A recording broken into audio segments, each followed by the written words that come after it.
Controller drift can be frustrating when playing Baldur's Gate 3. This guide will help you troubleshoot and reduce controller drift effectively.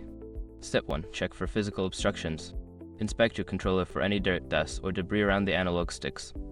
Clean the area gently with a soft cloth or compressed air to remove any obstructions that may be causing drift. Step 2. Calibrate your controller. Access your console or PC settings to calibrate your controller. Follow the on-screen instructions to ensure the analog sticks are properly aligned and functioning as intended. Step 3. Update controller firmware. Ensure your controller's firmware is up to date. Check the manufacturer's website or your console settings for any available updates that may improve performance and reduce drift. Step 4. Adjust dead zone settings. In Baldur's Gate 3, navigate to the controller settings and adjust the dead zone for the analog sticks. Increasing the dead zone can help minimize the effects of drift by requiring more movement before the game registers input. Step 5. Consider a replacement. If the drift persists despite troubleshooting, it may be time to consider replacing the controller. Look for a model known for durability and minimal drift issues to enhance your gaming experience.